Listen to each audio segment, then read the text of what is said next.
Hey guys, it's Meg. Today I have a special guest on my channel. I'm Jamie. So we were both tagged in the top 10, sometimes top 5 most influential books tag. We were tagged by both Patty Montague and Scott Place.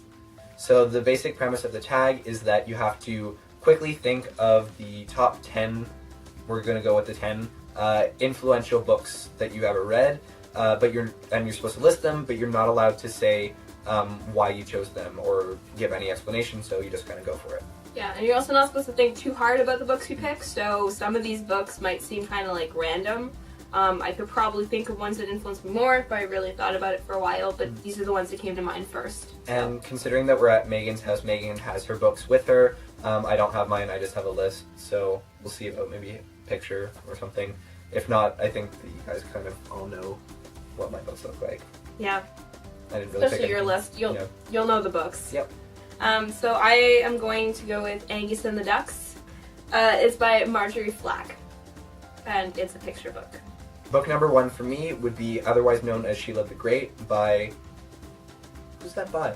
That's Judy Blume? That's Judy Blume, I right? think it's Judy Blume. It's not Beverly Cleary, right? No, That's she just says Ramona. Okay, probably. It's Judy Blume. Yeah. We'll just say it's Judy Blume. Yeah. My number 2 book is Shadowland. It's part of the Mediator series, and this book cover says it's by Jenny Carroll, but it's actually by Meg Cabot, and that's just a pen name.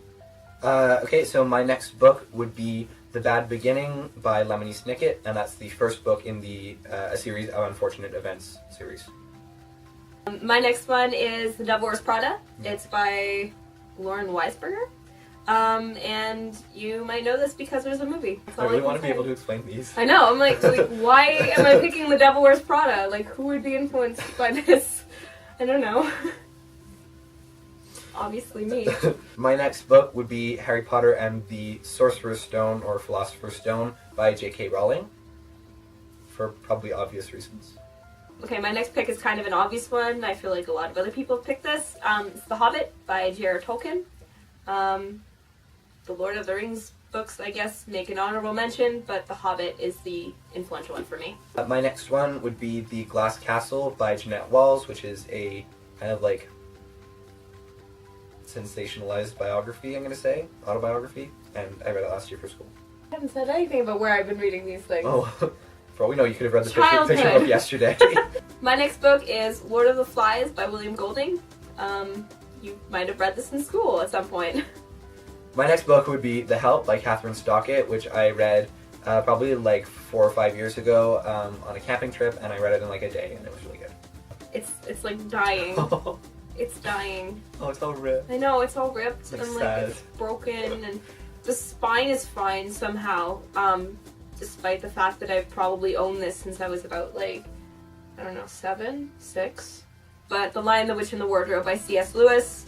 I could have put the omnibus, I guess, but this is the real one. My next book is one that I actually read very recently. It was in my February wrap-up video. I read it as part of school, and that would be The Kite Runner by Khaled Hosseini.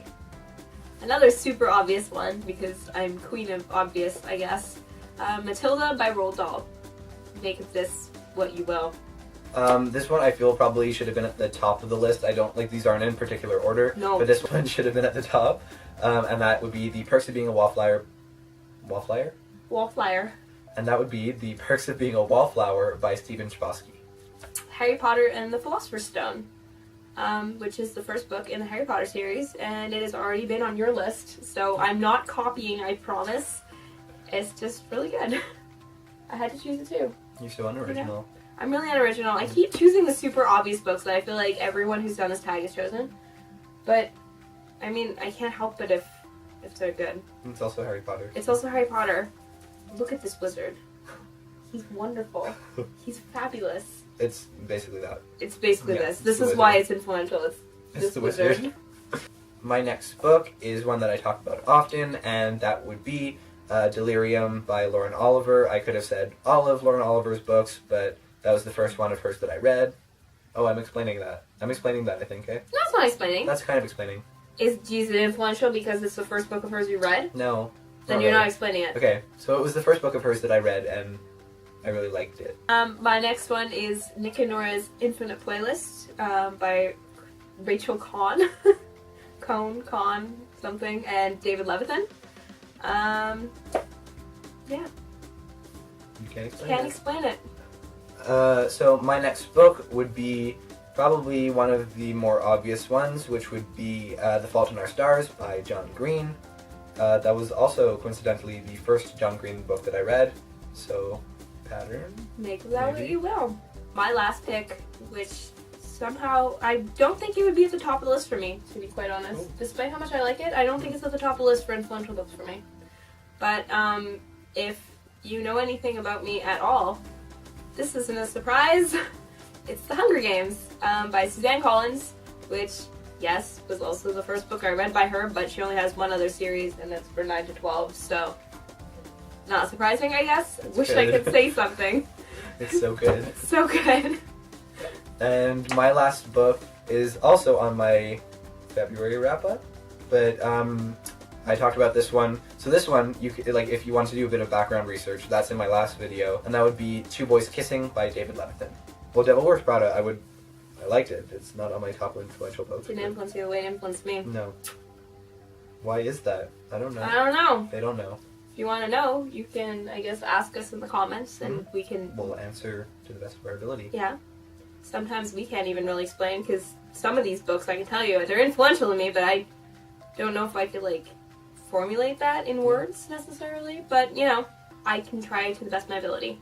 Also, since this is a tag video, we have to tag some more people, and a lot of people have already done this tag on BookTube, so So many. So we had a bit of a hard time picking a couple of people. So we choose to tag Erica And Katie from Katie Can Read. and Contempt Superhero. Okay. I think that's it. What he said. Yep. So yeah, we did another video over on Jamie's channel. There will be A clicky. an annotation box thing. Click Don't Jamie. click hard, guys.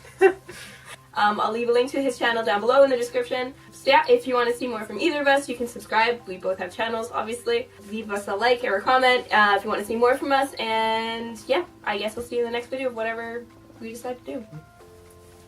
Bye. I wish I could explain Angus and the Ducks. It's like, why Angus and the Ducks? I don't know. Mystery. Ooh.